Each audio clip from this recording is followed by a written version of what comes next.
عامۃ العظما، عظیم ترین جنگ. احادیث موجود ہے میری اس کتاب کے اندر، حوالوں کے ساتھ ہے، ٹیکسٹ کے ساتھ ہے. ویل للعرب من شر قد اقترب، ہلاکت اور بربادی ہے عرب کے لیے اس شر سے جو قریب آ چکا ہے. لیکن اب یہ بات تو پھر میرے اور آپ کے لیے ذرا دور کی ہو گئی. تیسری کڑوی بات اب آ رہی ہے. ابھی تو عربوں کی بات تھی نا. 120 کروڑ میں نے آپ کو بتایا تھا کہ مسلمان دنیا میں ہیں، ان میں 20 پلس 22-23 ہوں گے عرب ہیں، باقی 1 ارب 100 کروڑ یہ کون ہے؟ نان عرب، امیین. امیین نہیں، آخرین. امیین تو عرب ہیں. ان میں سے بقیہ میں سے سب سے بڑی مجرم قوم میں اور آپ ہیں. ہندوستان کا مسلمان نہیں، انڈونیشیا کا نہیں، ایران کا نہیں، ترکستان کا نہیں، افریقہ کا نہیں. 20 کروڑ عرب اور 10 پلس 11 ہیں یا 12 کروڑ ہیں، کتنے بھی ہیں پاکستانی. نمبر 2 مجرم. کیوں؟ انہوں نے ایک ملک بنوایا اسلام کے نام پر، لاکھوں انسانوں کی جانیں گئی، ہزارہا عصمتیں لوٹی، کتنا بڑا تبادلہ آبادی ہوا، کتنی مسلمان عورتیں ہندوؤں کے قبضے میں رہ گئی. کس نام پر؟ ہمیں اسلام کے لیے ملک چاہیے. قائد اعظم نے فرمایا ہم اس لیے پاکستان چاہتے ہیں اسلام کے اصول حریت و اخوت و مساوات کا ایک نمونہ عہد حاضر میں پیش کریں. 50 برس ہو چکے ہیں. نوٹ کر لیجئے. 2 حساب ہے نا، ایک ہے شمسی، ایک ہے قمری. قمری کے حساب سے 50 برس ہو چکے، 9 مہینے زائد ہو چکے ہیں. شمسی حساب سے 50 برس میں 9 مہینے کم ہیں. بس اتنا ہی فرق ہے. اگلے اگست میں ہو جائے گا نا 50 برس کرسچین ایرا سے. 1997 1947 اگست تک کتنے مہینے رہ گئے؟ اور قمری حساب سے جو گزشتہ رمضان مبارک تھا اس کی 27ویں کو 50 مکمل ہو چکے، آگے 9 مہینے اور گزر چکے. ہم بالکل بیچ میں بیٹھے ہیں اس وقت. تو اسلام کہاں ہے؟ پاکستان بننے کے بعد ایمانداری سے دیکھیے کس چیز میں اضافہ ہوا ہے. بدمعاشی، عیاشی، جھوٹ، فحاشی، عریانی، بے پردگی، غبن، بد امنی، لوٹ مار، بڑے سے بڑے جرائم، گھناونے سے گھناونے جرائم، سب میں اضافہ. وہ اصول حریت و اخوت مساوات کہاں ہیں؟ ساری معیشت سود پر، اللہ اور اس کے رسول کے خلاف اعلان جنگ. آج ہم IMF کی ایک اسامی ہے، کورٹ آف وارڈ ہے. اتنے کھل کر باتیں ہمارے بزرگ کر رہے ہیں. ہمارے لیے کوئی اور چارہ کار ہے ہی نہیں. میں ابھی سکھر میں تھا، وہاں ایک مذاکرہ دیکھنے کا مجھے موقع مل گیا ٹی وی پر. صاف کہہ رہے تھے وہ دانشور، وہ تو ہمارے لیے کوئی اور چارہ کار نہیں ہے، ہمارے لیے مفید یہی ہے جو کچھ ہو رہا ہے. IMF ہی ہمیں بچائے گا، اور واقعتاً بچائے گا. کیوں بچائے گا؟ آپ کے لیے نہیں بچائے گا، اپنے لیے بچائے گا. اسے آپ کے اندر سے اپنا خون نکالنا ہے. اگر مرنے دیں گے تو خون کہاں سے لیں گے؟ They will keep you.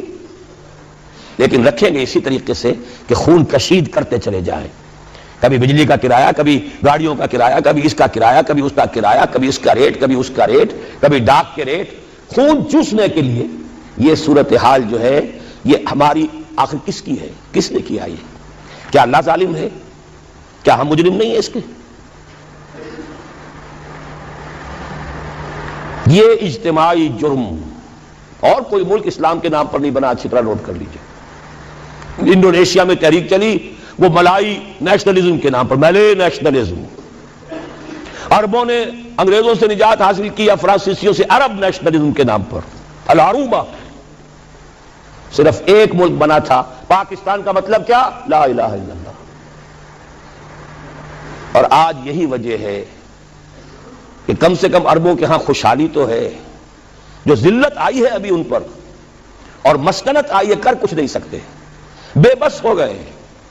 جزیرہ نما عرب میں آج یہود اور عیسائی دندناتے پھر رہے ہیں.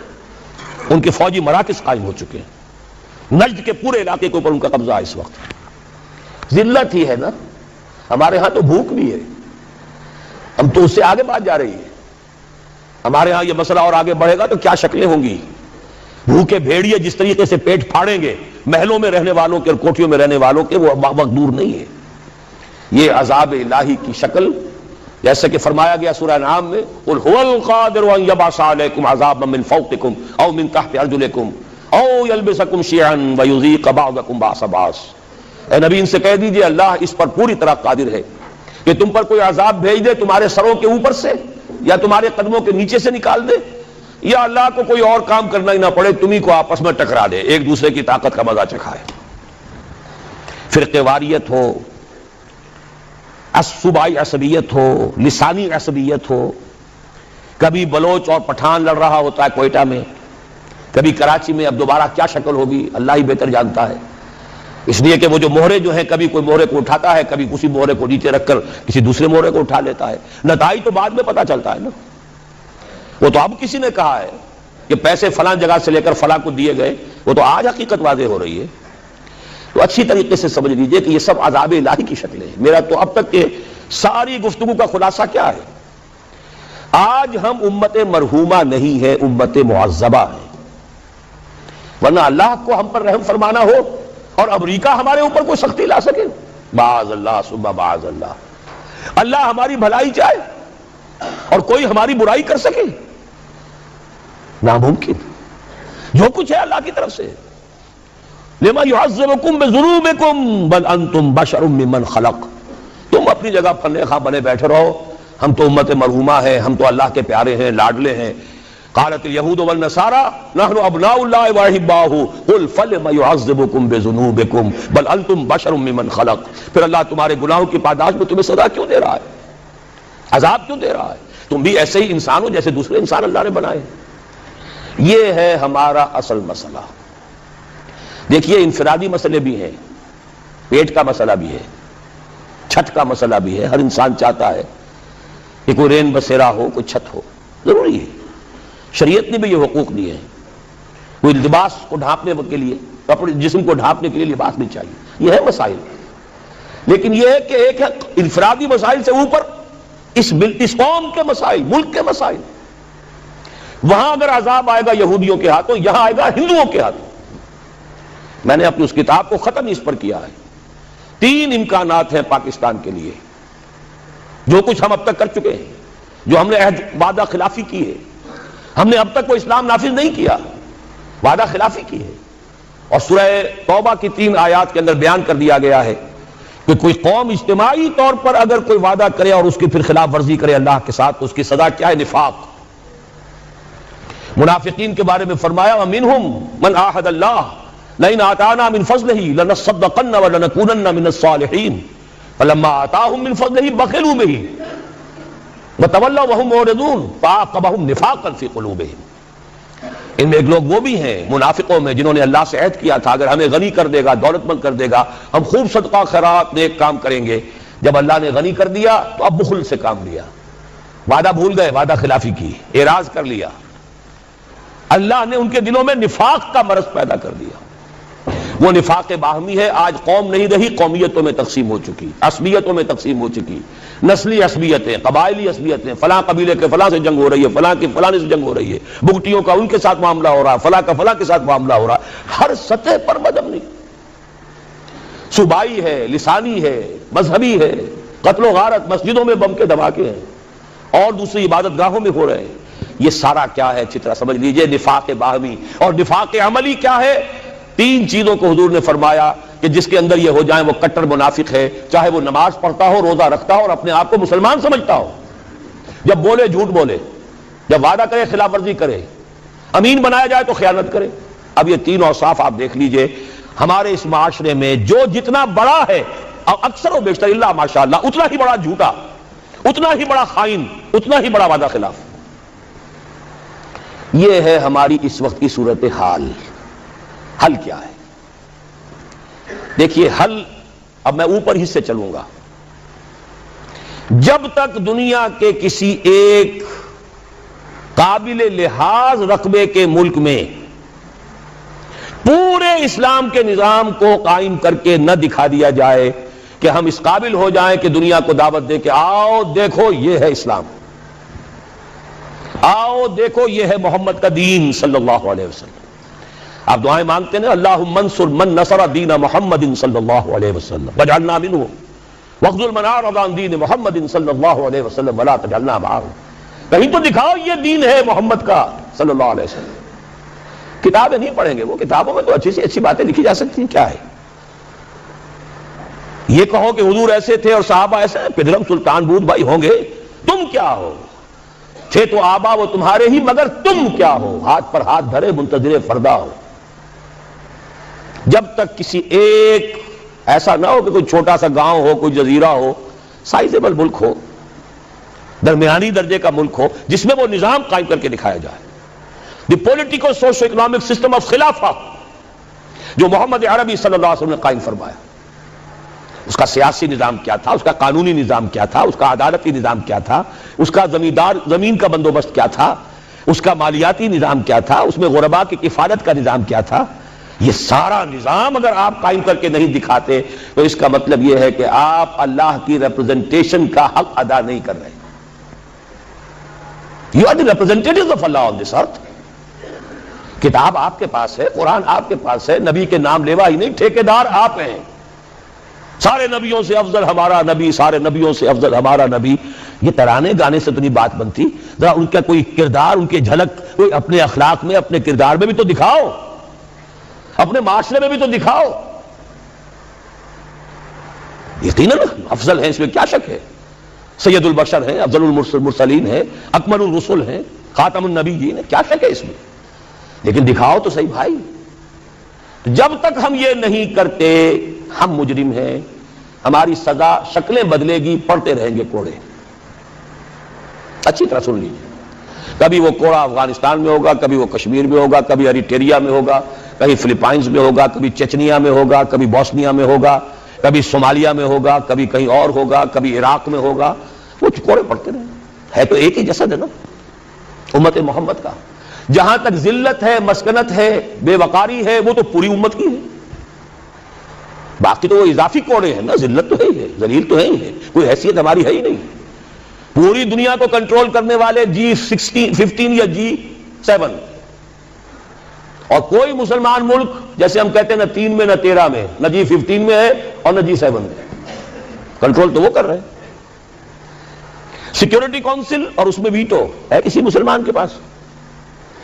ایٹم بم پاکستان کو سب سے زیادہ جو اس وقت مورچہ بنایا ہے. کیوں بنایا ہے؟ یہاں اندیشہ ہے ایٹم بم کا. اسرائیل کو اگر کوئی کنفرنٹ کر سکتی ہے کوئی قوم تو وہ صرف پاکستان.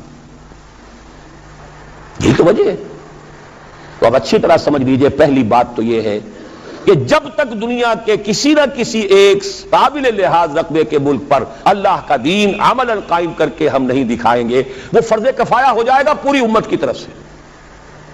اگر ایک جگہ بھی ہم دکھا دیں، آؤ بھائی یہ کھلے ہوئے دروازے، آؤ دیکھو with your own eyes, come here and see for yourself. This is Islam. This is the رحمت of محمد صلی اللہ علیہ وسلم. وما ارسلناک الا رحمۃ للعالمین. آؤ دیکھو اپنی آنکھوں سے رحمت للعالمین کے مظاہر دیکھو. پہلی بات تو یہ ہوئی. دوسری بات، اب آ گیا نیچے اتر کر ایک سیڑھی. سب سے زیادہ جس کام کے لیے اللہ تعالیٰ نے مواقع عطا کیے وہ ہمیں کیے. چند چیزیں میں گنوا دینا چاہتا ہوں. ختم نبوت کے بعد سب سے بڑا دینی منصب مجددین امت. ان اللہ یبعث فی ہذہ الامہ علی راس کل 100 عام من یجدد لہا دینہا. 1000 برس تک سارے مجددین عالم عرب میں آئے اور 11ویں صدی سے شروع ہو گئے ہندوستان میں. مجدد الفسانی رحمت اللہ علیہ، شاہ ولی اللہ دہلوی رحمت اللہ علیہ، سید احمد بریلوی رحمت اللہ علیہ. پھر 14ویں صدی میں حضرت شیخ الہند، علامہ اقبال جیسا مفکر، مولانا مودودی جیسا مصنف، مولانا الیاس جیسا مبلغ پوری دنیا میں کہیں نظر نہیں آئے. کوئی وجہ تو ہے، اللہ نے سلیکٹ کیا ہے. ان اللہ اصطفیٰ آدم و نوحا وآل ابراہیم وآل عمران علی العالمین. اللہ چن لیا کرتا ہے نا. پھر خلافت ختم ہوئی تو تحریک صرف یہاں چلی، کہیں چلی. اور کتنی غیرت تھی، کتنے لوگوں نے جیلوں کے اندر جا کر جو ہے جیلوں کو آباد کیا، کتنوں نے ہجرت کر لی، چلے گئے افغانستان چلے گئے. یہ تو اس صدی کی تاریخ ہے، بدقسمتی ہماری ہے کہ ہم اس سے بھی واقف نہیں۔ بولی اماں محمد علی کی جان بیٹا خلافت پہ دے دو، ساتھ ہیں تیرے شوکت علی بھی، جان بیٹا خلافت پہ دے دو۔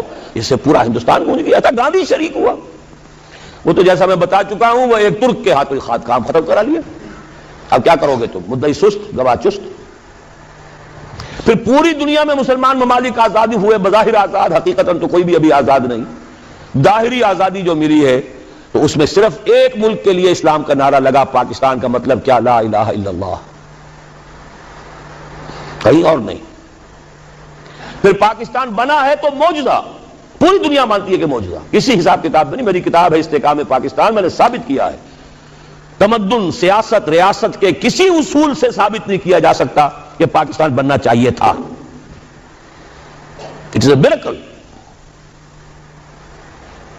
پھر پاکستان بننے کے بعد اتنا بڑا میریکل ہوا ہے، 10 کروڑ تھے ہم اس وقت، مشرقی اور مغربی پاکستان دونوں کے ملا کر، اور 10 کروڑ عوام کی نمائندہ دستور ساز اسمبلی نے فیصلہ کیا حاکمیت اللہ کے لیے ہے، ہمارے لیے نہیں۔ قرارداد مقاصد، سروری زیبا فقط اس ذات بے ہمتا کو ہے، حکمراں ہے ایک وہی، باقی بتان آزری۔ 1949 میں قرارداد مقاصد پاس ہوئی، 1950 میں اور بڑا معجزہ ہو گیا، آج اس کا ہم تصور نہیں کر سکتے۔ شیعہ، سنی، دیوبندی، بریلوی، جماعت اسلامی، اہل حدیث، 6 جماعتوں اور